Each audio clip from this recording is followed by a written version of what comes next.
जंगल था जहाँ रानो चिड़िया अपने नन्हे बच्चों गुड़िया और कुकू के साथ एक सुरक्षित घोंसले में रहती थी। बच्चों देखो, सूरज निकल आया है। आज हम सब मिलकर मीठे फल खाने चलेंगे। माँ, क्या हम आज झरने वाले पेड़ पर जा सकते हैं? उनके घोंसले के ठीक नीचे हरी घास के मैदान में उनकी प्यारी बकरी मिल्की चल रही थी, जिसकी गले की घंटी पूरे माहौल में संगीत घोल रही थी।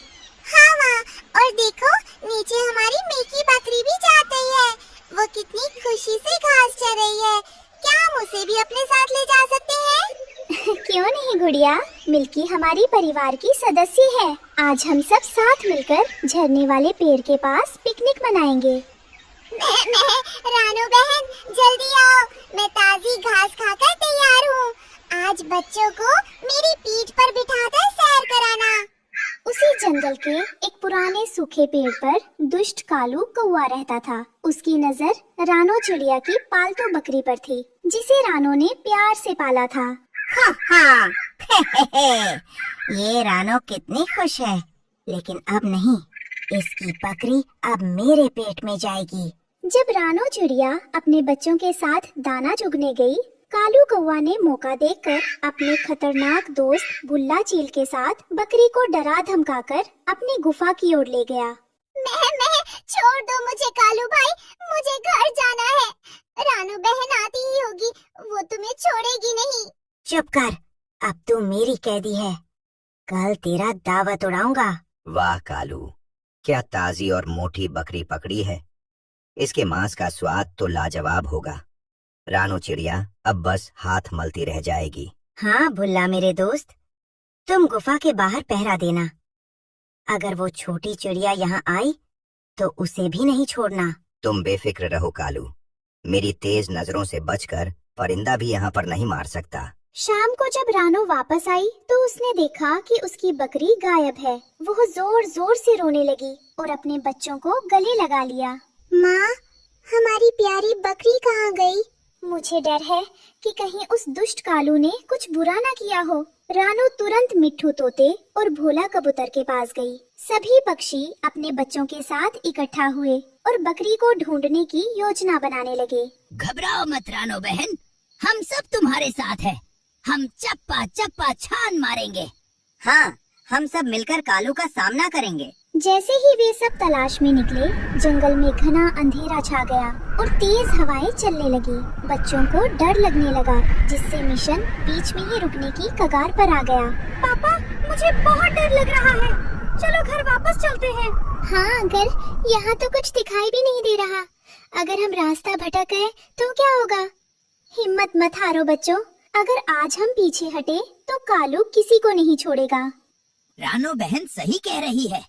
देखो, डरो मत, हम सब एक दूसरे का हाथ पकड़कर उड़ेंगे ताकि कोई पीछे ना छूटे। माँ देखो, सामने वाली झाड़ी में कुछ चमक रहा है। कहीं वो बुल्ला चील की आंखें तो नहीं? कालू कौवा ने रास्ते में कांटों वाली झाड़ियाँ बिछा दी थी ताकि कोई उसकी गुफा तक ना पहुँच सके।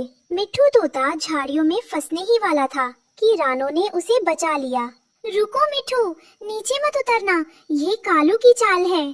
बच गया। रानो बहन, अगर तुम ना होती तो आज मेरा काम तमाम था। ये कालू तो बहुत बेरहम निकला। तुम छोटे पक्षी मेरा क्या बिगाड़ लोगे? कालू भाई देखो तो सही, रानो के बच्चे तो डर के मारे कांप रहे हैं। ऐ नन्हे परिंदों, क्यों अपनी जान जोखिम में डाल रहे हो? चुपचाप घर जाओ और अपनी बकरी को भूल जाओ। हम डरपोक नहीं हैं, हम अपनी बकरी को बचा कर ही दम लेंगे, चाहे तुम कितने भी जाल बिछा लो। गुड़िया चिड़िया और कुकू चिड़िया ने देखा कि झाड़ियों के बीच एक छोटा सा रास्ता है जहाँ से सिर्फ छोटे बच्चे ही जा सकते हैं। उन्होंने चुपके से अंदर जाने का फैसला किया। कुकू, हम पीछे से जाएंगे और बकरी की रस्सी काट देंगे। मैं भी तुम्हारे साथ आता हूँ, हम मिलकर इसे बचाएंगे। बच्चे रेंगते हुए गुफा के करीब पहुँचे, जहाँ उन्होंने देखा कि कालू कौवा गहरी नींद में सो रहा है। बकरी एक कोने में बंधी हुई कांप रही थी। बकरी दीदी, हम आ गए हैं, आवाज मत करना। तुम लोग यहाँ से भाग जाओ, कालू जाग गया तो तुम्हें खा जाएगा। के अंदर सन्नाटा था। भुल्ला चील और कालू कौवा एक ऊंचे पत्थर पर सिर रखकर खर्राटे ले रहे थे। कालू कौवा नींद में बड़बड़ाते हुए कहता है, काव खुर बड़ी स्वादिष्ट बकरी है, आज तो मजा आ जाएगा।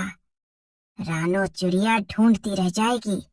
काव काव, थोड़ा और नमक, थोड़ी और मिर्च।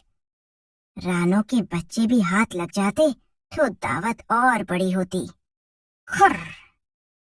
तभी अचानक कोको का पैर एक मधुमक्खी के छत्ते से टकरा गया। मधुमक्खियां गुस्से में बाहर निकलने लगी और सब पर खतरा मंडराने लगा।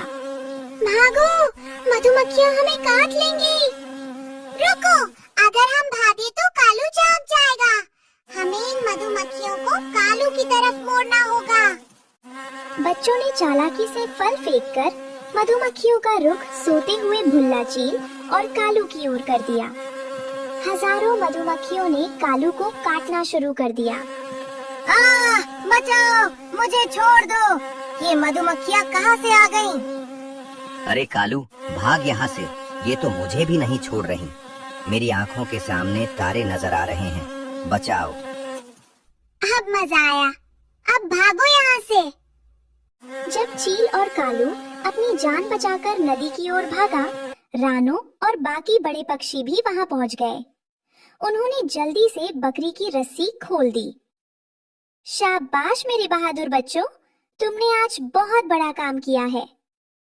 चलो जल्दी यहाँ से निकलो, इससे पहले कि वो वापस आए। कालू कौवा और भुल्ला चील नदी के ठंडे पानी में डुबकी लगाकर मधुमक्खियों से तो बच गए और गुस्से में उसने एक बड़ा पत्थर गुफा के द्वार पर गिरा दिया ताकि कोई बाहर न जा सके। सब अंदर फंस गए। काव काव, बहुत चालाक बनते थे ना, अब निकलो बाहर।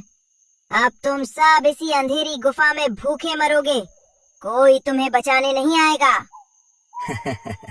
बिल्कुल सही कालू भाई, अब ये छोटी चिड़िया और उसके दोस्त इसी पत्थर के पीछे कैद रहेंगे।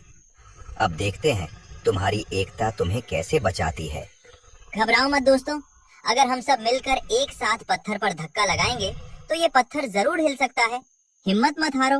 भोला भाई सही कह रहे हैं।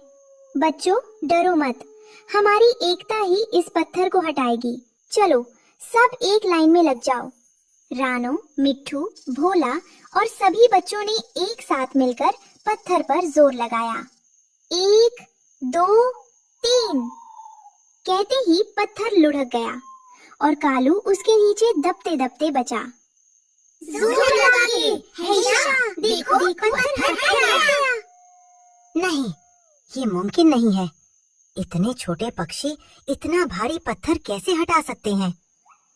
कालू भाई भागो, ये पत्थर हमारी तरफ ही गिर रहा है। इनकी एकता तो पहाड़ हिला दे। एक आखिरी जोरदार धक्के के साथ पत्थर गुफा के द्वार से लुढ़क गया। पत्थर इतनी तेजी से बाहर गिरा कि कालू और भुल्ला उसके नीचे दबते दबते बचे और डर के मारे जंगल छोड़कर भाग गए। काव काव, भागो भुल्ला, ये छोटी चिड़िया नहीं, ये तो कोई बड़ी आफत है। मेरी तो जान ही निकल गई। सभी पक्षी अपनी बकरी के साथ सुरक्षित वापस आ गए और सबने मिलकर दावत की। बच्चों याद रखना, जब हम एक साथ होते हैं तो कोई भी दुश्मन हमें हरा नहीं सकता। एकता में ही शक्ति है माँ। एकता और सूझबूझ से बड़ी से बड़ी मुसीबत को टाला जा सकता है।